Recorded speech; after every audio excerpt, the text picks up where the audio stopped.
Historical operations of the Mid, the renewal of the attack on the territory of the Russian Federation at oil refining facilities, and the enemy's failures in Kursk. My name is Iryna Uzlova. We are talking with Roman Svitan, a military expert, instructor pilot and reserve colonel of the AFU. Roman, I am glad to see you. Glory to Ukraine. Glory to the heroes.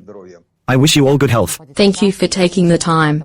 Friends, pour out your questions. We work live on 24 channels on YouTube 24. The operation to destroy the Russian Mi-8 helicopter with the help of a sea drone is historic. This was told by the head of the MID of the Ministry of Defense of Ukraine, Mikhail Budanov. According to him, Mega V5 drones used to attack enemy air forces several times, but then Russian equipment still reached the coastline, although it was shot down. Today, for the first time, a helicopter was shot down, fallen into the water. How historic is this operation? And that the enemy has no methods and means to counter the Mega V5 attack and air targets? Well done to the main intelligence directorate. Why? This is the special service that tied together. On the one hand, a boat, so to speak, it is still a boat. This is an unmanned boat. And aviation weapons, a 73 missile, which, put it mildly, lovingly, was stolen from aviation, from fighters by the officers of the main intelligence directorate. This is a missile that has been used by fighter jets for the past 40 years. I was still studying, flying more. This missile has already been on combat duty since about the 80s. So, they put it, most likely, on the P-72 launcher. There is such a rail starter, the so-called. And somehow they welded a gyro platform to the unmanned boat, of course, because it is necessary to hold the horizon there during launch, during guidance. They put together things that are almost unfoldable. That is, the unmanned, and the missile, and the guidance system, including the horizontal. And today we received such a serious gift for the new year.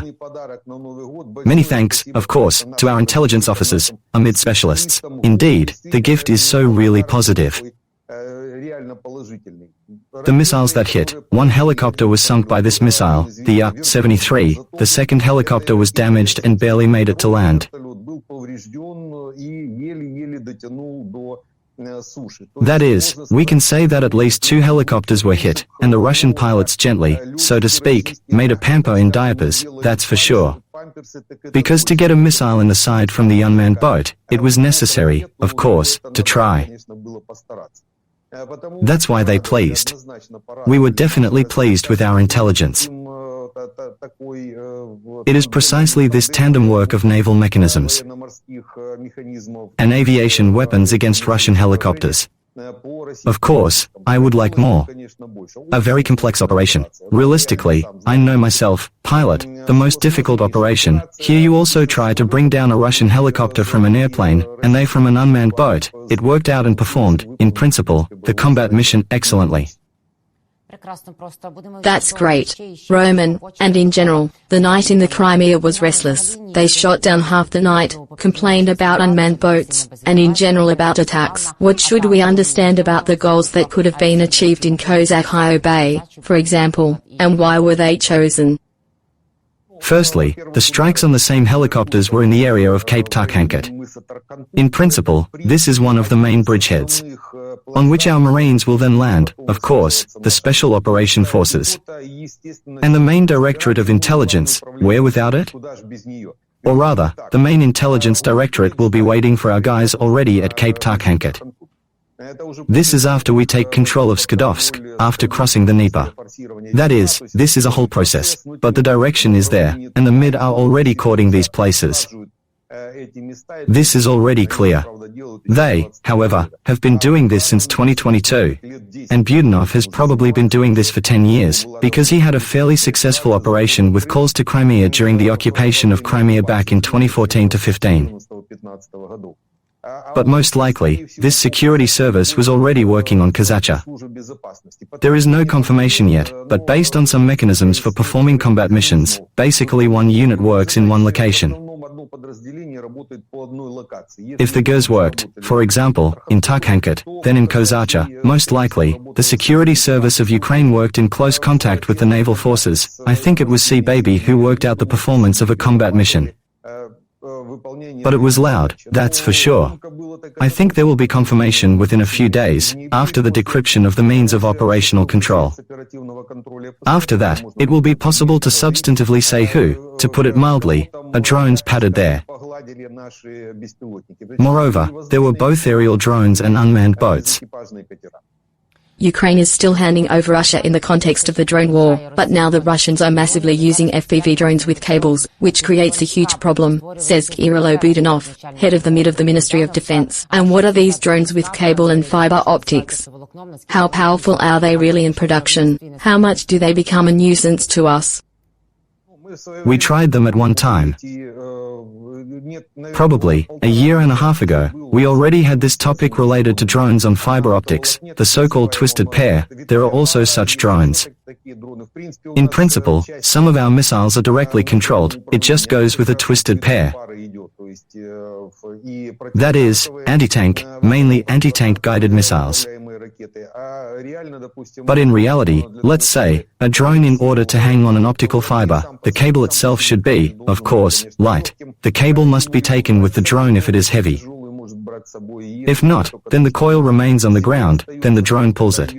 But it is very difficult, so we avoided this issue. We tried, it was inconvenient. Inconvenient just due to the weight of the cable. And, on the other hand, the impossibility of taking on board a large number of weapons. Since even then, at that time, drones could not lift a large amount of cargo. Now this is our second attempt. The Russians tried to complete this first task between our approaches. That is, they are still pulling these heavy coils. On the one hand, of course, there is one plus. This drone is not subject to electronic warfare. That is, it is controlled by fiber optic cable or twisted pair, depending on the possibilities. But there are a lot of inconveniences. Once again, related to the fact that you either need to pull the coil with you, or it remains on the ground, then the power of the drone still has to be increased, which affects the weight of the dropped ammunition. And now our people are trying to solve this problem in a new way. Lightweight cables. Already heavy drones are pulling them. That is, they can already lift into the air and, of course, plus, the suspension. We are still head and shoulders ahead of the Russians.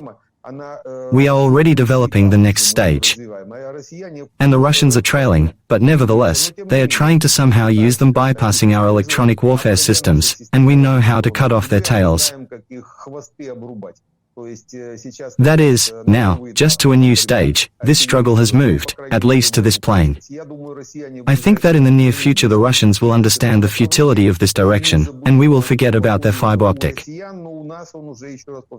But we, I repeat, are at a new stage, at a new turn of this spiral that is lifting us up. We managed to go one round ahead of the Russians.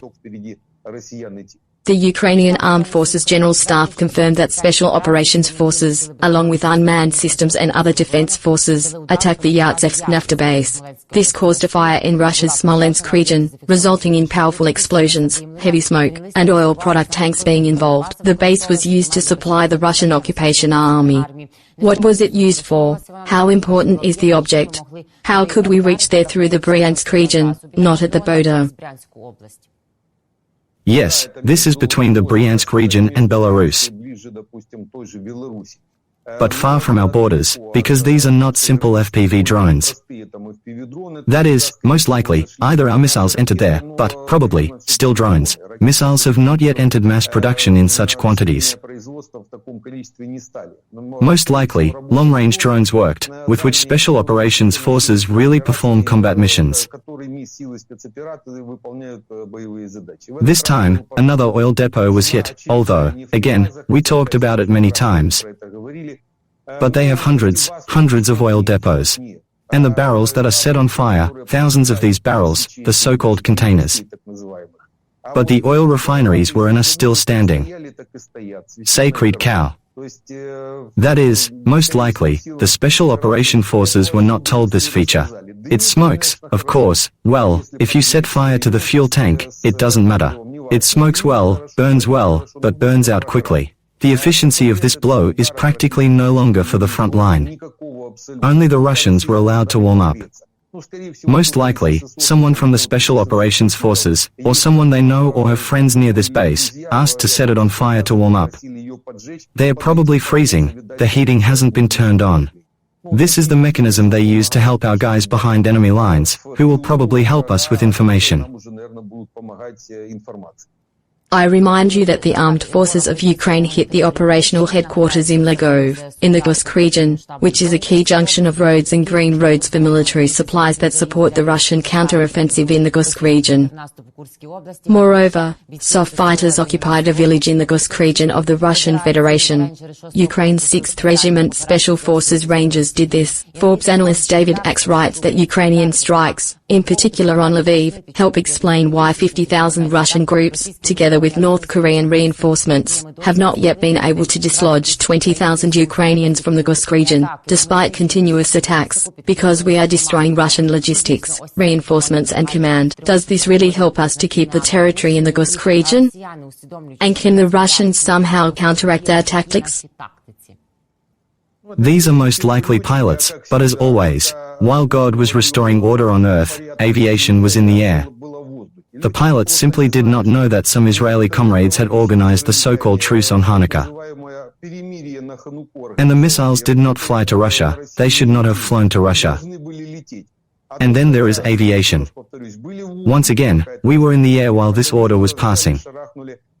They took and slammed Storm Shadow, Lviv, one of the locations of Russian troops. Moreover, they subtracted a fairly serious number of military personnel, who, most likely, the Russians celebrated Hanukkah there. Here it is. Pilots. As always, no one told the flight crew that the war was already over. They work as they worked. Because, most likely, the Ukrainian army and Ukrainian society, Ukrainian statehood will be saved by pilots this time, who will not know about various agreements, which our generals sometimes allow on earth, who are too loving to other people's manifestations of religiosity. Roman, will we really be able to hold in the near future thanks to such tactics? And what, in your opinion, are the territories in the Kursk region? The fact is that not a single Kurshina, you have to understand. We have 600 kilometers of border between Belarus and Oskol there. That is, this is 600 kilometers of that border, that direction of the northern front, the so-called direction to the land of unfrightened idiots. This area is very promising for us. Kursk, Bryansk, Belgorod. That is, these 600 kilometers will definitely still need to be trampled. There are a lot of roosters or hens, most likely not trampled, depending on who likes which of them. That is, of course, our troops must, in the near future, if possible, create a serious line of contact with fortifications, with a safety strip, minefields, a ditch with crocodiles.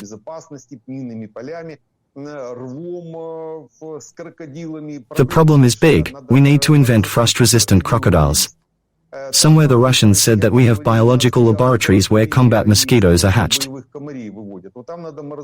There it is necessary to hatch frost-resistant crocodiles and in this ditch, of course, bring them, so that this ditch separates the Russian Federation from Ukraine. Naturally, for these actions, it will be necessary to enter Russian territory, perform the same tasks as in the Kursk direction.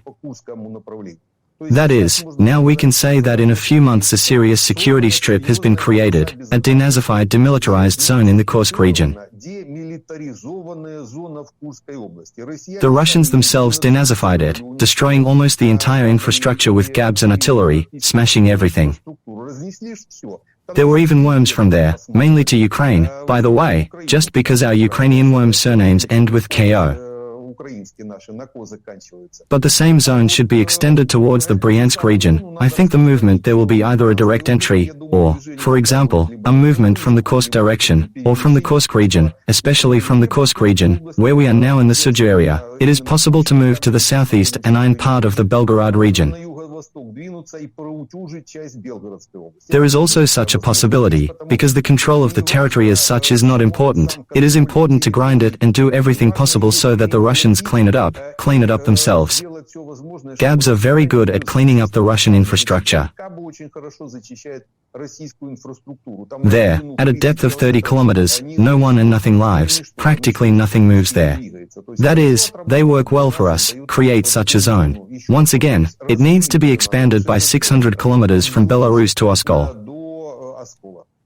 Kim Jong Un, the North Korean dictator, congratulated Putin on the new year and said it would be a year of victory for Putin, and perhaps Kim Jong Un will give troops, and they will go to the territory of the Kursk region, maybe further? Unlikely. Now Kim Jong Un is in big trouble. In the near future, they will begin, because the political situation in South Korea is more or less stabilizing there. Trump's arrival is a few weeks away. After Trump begins to manage the processes, there will not be much in it, especially about this direction, China, North Korea and Eastern Russia, so that's for sure. Because he will take up this very direction. And it is unlikely that Kim Jong Un will want to give his soldiers anywhere else. It is clear that he will naturally give some part. But it is the larger parts. That is, Putin can no longer count on hundreds of thousands of North Korean troops. That is, Kim simply will not give them away.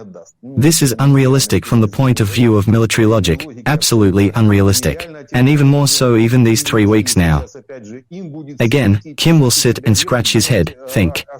And what will Trump come up with when he enters the office? Therefore, I think, neither now, nor later. In principle, the North Korean issue can be closed in this sense. At least for now. We need to see, indeed, how Trump will fulfill such tasks. Next year will definitely be better for Ukraine for this year. There are specific reasons for this. I hope that in 2025 we will see a lot of good events, says Budanov, which, as a result, will bring us everything we are waiting for. And, according to him, if Russia does not stop by mid-2025, then it will have to make very difficult decisions that relate to the country's finances and economic system. Perhaps they are ready for this. Do they want it? I can say 100% that they don't. They will try to do everything to prevent this. But really, to what extent do the Russians have the military ability to continue, at least until mid-2025, and are they ready to make these difficult decisions? The fact is that in order for the Russians to have problems in economic terms, they must be created. They are not created by themselves. And even more so a resource-based country, and while they are pumping hydrocarbons, while they are buying nuclear fuel from them, while they are now building more than a dozen nuclear reactors. Starting from Pest in Hungary and in Turkey, in Akuya, and ending there, a dozen reactors. And this means money, this is tens of billions of dollars. That's why it's just about nuclear power, plus tens of billions of dollars in hydrocarbons, and we're pumping them. We've pecked at the oil pipeline a little bit, but it's still pumping it. Nothing went there, I'm telling you, some kind of Hanukkah truce. It seems that they danced nearby, ran around with candles, but to no avail. The oil pipeline has been working as it has been working, so it is necessary to strike. This again, until aviation deals with this issue, as I understand it, there will be no sense. That is, aviation weapons will certainly blow out the brains and not only of the Russians, but also of everyone who sits on these pipes, including some of our comrades, who are not at all our comrades from the office. That's why only such sanctions. Do you remember that we once talked about the Malyuk-Budanov sanctions? That is, Budanov also needs to take Malyuk as his partner and inflict real blows, that is, to take out the Russian economy. And then it will be possible, of course, to plan, I mean, not just to predict something, but precisely. Namely, to plan to disable the Russian economy, including the one that is now completely on a war footing, and the entire Russian economy is a military facility, that is, a legal military target. Just strike, and who doesn't give it to you? Send these whisperers along the course of the Russian ship, and especially those from Moscow, these Israeli Abramovichs, and engage in combat work, the destruction of the Russian military economy. It is almost all military. Roman, do you see that there are prerequisites for the fact that next year can definitely be the best for us? Unambiguously. The fact is that the tasks are already clear. That is, the task continues, destruction, and we will fulfill it, if we do not exceed it. This year, we have minus almost 500,000 Russians. This is a very good indicator. Excellent. In a year, up to 500,000 Russians, killed or wounded or something else was done to them, it doesn't matter. They went back to Russia or somewhere else in parts. And next year there will definitely be an even higher figure. That is, the main task of any army is the destruction of the enemy's army, but the return of territory is a consequence of the fulfillment of this first task, and we will definitely fulfill the first task next year. That's the first thing.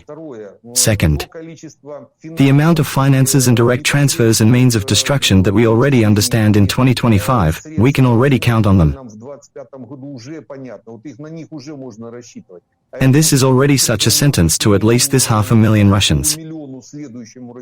That is, there is a big positive moment that can be counted on, what can be planned. And without planning, the army does not work. Now our general staff can count on a whole year of work on the Russian military. This is the second point. Third, still, there will definitely be serious pressure on the Russian economy, starting with the sanctions of Mikhail Budanov and ending with such secondary American sanctions, that is, the same Trump. He will put pressure on China. And China is the main sponsor of Russia. And without Chinese help, Russia will dry up like green mold. That is, something like this. And these positive moments for the next year give, at least, the planned hope that our main tasks will definitely be fulfilled. Plus, we must not forget the aviation components. It is not for nothing that during today's stream I said several times about pilots, about aircraft, that is, that finally, in the 11th year of the war, in 2025, we will have an air component, the so-called. It is with its help that most of the defeat of the enemy is inflicted and counteroffensive operations are carried out. And we will have this component next year. At least F-16s, at least Mirages, and let's hope for grip pens. This hope is based on such serious basic knowledge. That is, the fact that we have already been given, for example, the same spare parts for the aircraft themselves for the grip pen and the flight crew have already flown on grip pen. That is, we will receive at least 3 of the latest aircraft. I mean 3 aircraft that we did not have yet. And a sufficient number of these weapons, especially since most of the Mirages and grip pens are European, most of them can carry European weapons. There will be no need to run to the White House to bow, give us this and give us that for the F-16. Mirages and grip pen carry most of the European weapons, which, I think, Europe will certainly share with us. And maybe we may have some good, new missiles next year? What would we need? We definitely need, for example, the same F-16, the same JASSM, that is, without JASSM, by and large, the F-16 does not perform all tasks. That is, half, 2/3 of the tasks he can still somehow complete. And a real platform for launching cruise missiles is what we need at the moment. Long range, 900 kilometers. Again, what we need now. JASSM, of course, is for aircraft. Storm Shadow, Scalp, of course. Hummers have shown themselves well gliding aerial bombs. We still hope that the new German team will make a decision to transfer the Tauruses to us, it would not hurt for sure. And, of course, the most important thing. In the end, trust in God, and do not make a mistake yourself. We need our own production. I think in 2025 it is time, already the 3rd year of a large-scale, 11th year of war with Russia, it is time for the missile country to finally show its ability to produce its own missiles and cruise missiles. We have heard announcements, but there are no questions. It is our artists who manage the process. They can't do it without announcements, for sure. There will be another 649 announcements while the work itself begins. I think that in the end, next year we will get cruise missiles and, I hope, a large number of ballistic missiles. Because cruise missiles, you can buy it in the mode of combat mosquitoes. And the real damage is, of course, ballistics. As for ballistics, we have a country, on the basis of which the main ballistic missiles of the old Soviet Union were produced. from Satana to Voyevoda. And, of course, these are ranges from 10 to 15,000 kilometers. I think a missile at a range of 500 kilometers to destroy Moscow, the Kremlin and Rubliovka, the two main military facilities in Russia. These are the Kremlin and Rubliovka. You need only 500 kilometers there. Not 15,000, as the Satana could go, or the Voyevoda, but only 500 kilometers. Do you see, Roman, that after all, there can be pressure from the United States of America not only on China, but also, of course, on Russia, which does not want any conditions that were put forward around Trump's entourage, and wants only one thing, our capitulation, war and so on. They have plans for Japan and North Korea, and they have already prepared plans for Europe. They just put it forward badly. It had to be lubricated well so that it would reach the brains of the Russians. I think they will smear, there is something. And the Russians still have their heads wrapped up on these American slips. Trump is not as simple as he seems. That's the first thing. The second thing. This is his second term. He will not go to the third under American law. Therefore, he understands perfectly well that during these 4 years that he will lead the process, he can do everything that will be necessary and will be important for America. Yes, it is clear that Trump is a pragmatist in terms of performing tasks. He is pragmatic in this sense. And the fact that its main slogans will just remain. America first of all. Pump, baby, pump is generally a song just against Russia. Because if they start drilling wells and pumping oil, Russia will simply lie down. For example, even the Middle East will not cope with this American oil. It will definitely go 100%.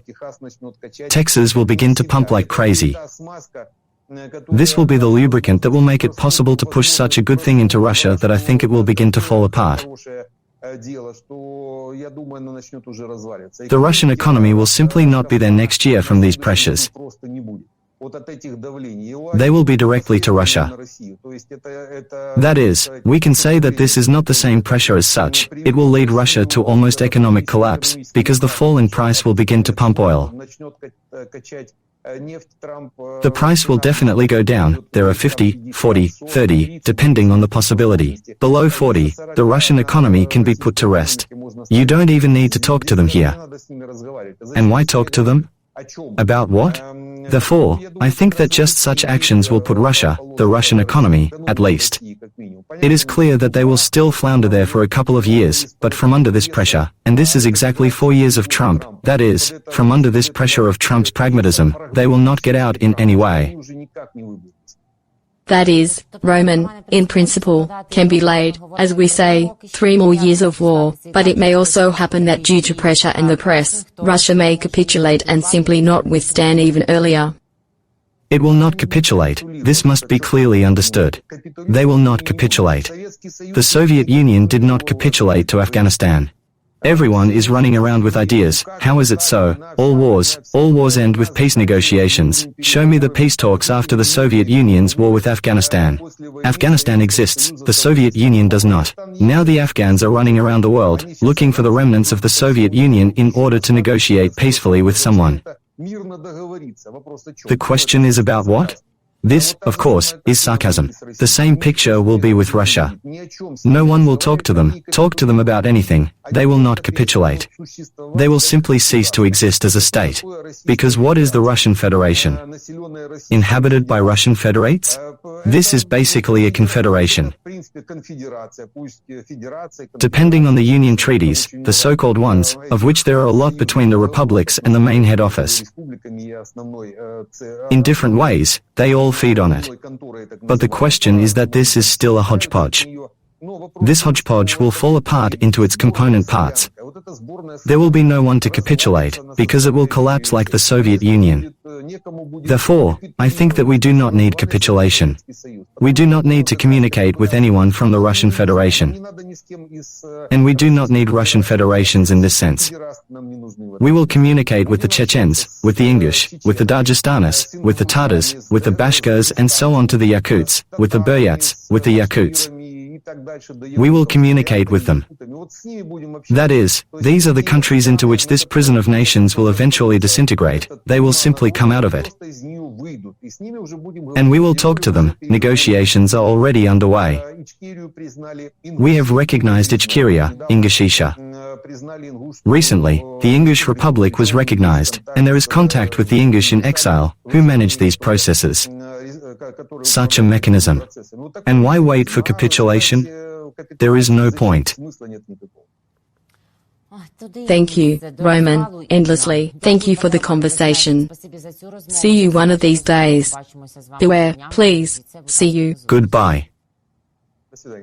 Roman Svitan, military expert, instructor pilot and reserve colonel of the Armed Forces of Ukraine. I am Iryna Uzlova. Friends, thank you for being with us this time. Happy New Year. Believe in the Armed Forces of Ukraine.